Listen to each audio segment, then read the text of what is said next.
Hello everyone, welcome to Coding Knowledge. This is Satya Prakash. In this video, I'll describe what is the difference between Git clone and Git pull. So in this video, we'll learn about what are the difference between Git clone and Git pull and understand the Git flow using diagram. So let's know about what is the difference between Git clone and Git pull. So Git clone is used to get files for fast time from GitHub repo to local machine, and it can be used only once. So GitHub repo is nothing but it is a remote location and local machine after the clone. So you'll get one .git folder there. So it is called your local machine. It will find in your local machine. So git clone command will only can be used once. So after then it will be fetch all the files from the remote location, that is GitHub, to your local machine, that is .git local git.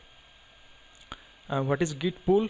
So git pull, it is used to get new changes or latest changes or files from GitHub repo to local git. So it can be used multiple times, because sometimes you are first pull the files from a GitHub repository and one developer has push the changes, so again the developer 2 will pull the changes, and developer 2 again push the changes, and developer 1 will pull the latest changes whatever files has been pushed by the developer 1. So in this way git pull command can be used multiple times. Okay, now let's understand what is git flow using a diagram. So this is the diagram I have made to understand the git flow. Here GitHub is the account and there are two repositories, that is first repo and second repo. So I want to get files from first repository to my local git. So this is the local git, is the .git folder which is available in my local machine. So the .git is installed in the same machine, this is called the local machine. So this one I already have described in my earlier video session. So here for getting code for first time I used a command called git clone, what I described earlier, difference between git clone and git pull.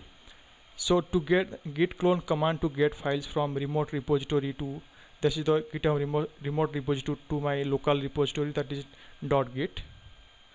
And here it is my local repository, that is the .git folder, and there is a repository called .git is created, and it is there. This is nothing but a local repository in my local. So I'll show that how it is .git folder is created. So for this I want to go to my desktop. So here I just minimize this one, and again I minimize this one. I just go to my local folder where I can show you the .git folder is created. So I have, in my previous video I have given one example by creating one how to git pull and git clone command. So there you can see .git after clone the files from the git repository, GitHub repository, you can see the .git folder is created.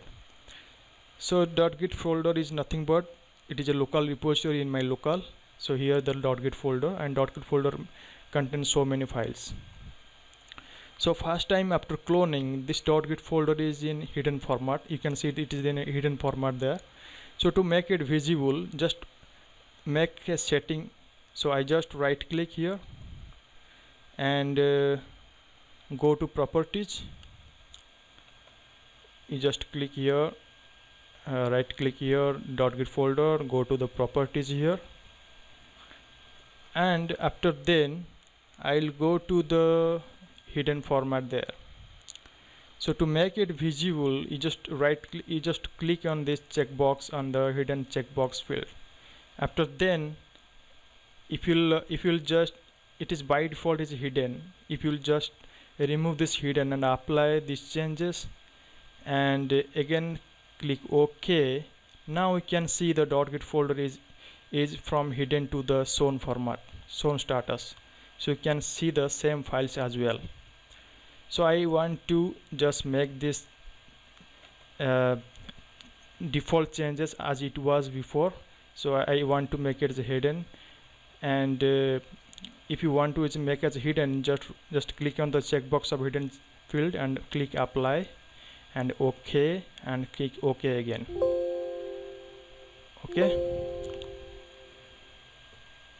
now you can see the .git is in hidden format, but I want to make it as a shown file. Just right click on properties and it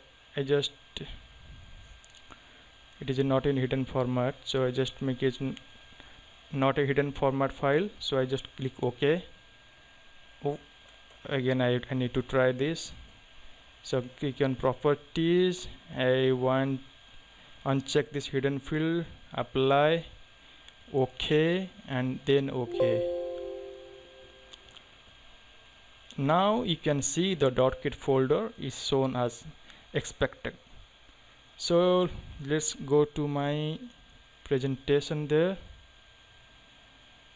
So here you will see we have described what is git clone and git pull, and what is the diagram is presents about the git flow.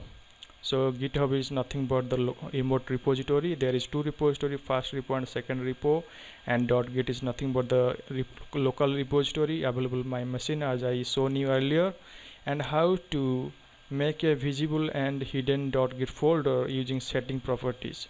And this .git folder is connected to my two machine, that is local. It is .git is nothing but the local workspace, and